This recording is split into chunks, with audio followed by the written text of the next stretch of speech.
si Carlos at si Doc Lindon? At nangako si Lindon na hindi na daw siya magsasalita? Yun na yun?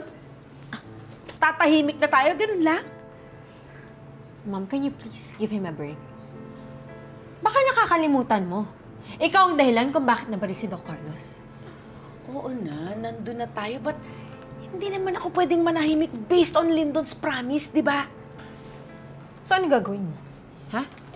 Ipapapatay mo pa rin siya? Mami, I'm warning you, ha? Kapag may nalaman akong may ipagawa ka pa kay Doc Lindon, I will completely cut ties with you. Wala akong nanay na kriminal. At pwede ba? Tigil-tigilin mo na ngayon pakikipag-usap dyan sa balahadya na yan. Huwag ka nagpapa-impluensya dyan. Alam mo siya yung sumisira sa atin eh. For Pete's sake, Mom, is it possible for us to have peace of mind? Kahit sandali lang. Okay, fine. Panghahawakan ko yung pangako ni Carlos. Sana nga matapos na itong lahat. Kahit din naman ako, gusto ko ng katahimikan.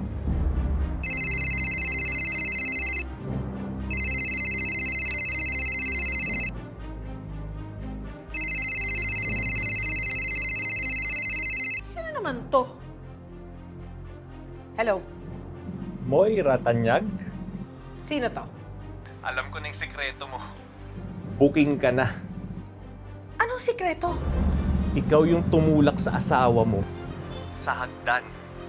At yung anak mong si Zoe ay hindi niya totoong anak.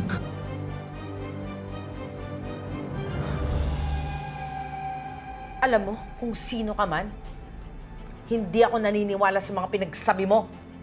Wrong number ka. Anong wrong number? Kilala ko si RJ Tanyag at nasa akin yung cellphone niya. Kaya nga nakuha ko yung number mo eh. Di ba ikaw yung asawa niya? Si Moira.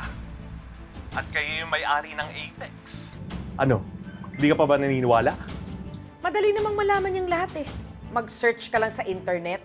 Pati ba yung aksidente ng asawa mo na ikaw yung may kasalanan? Nasa internet? Eh yung Annalyn na totoong anak ng asawa mo, nasa internet din ba yun? Lalo na yung Zoe na hindi pala totoong anak ng asawa mo.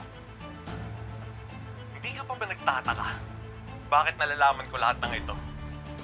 May selfie video ang asawa mo dito sa cellphone na hawak ko na pagmamay-ari niya.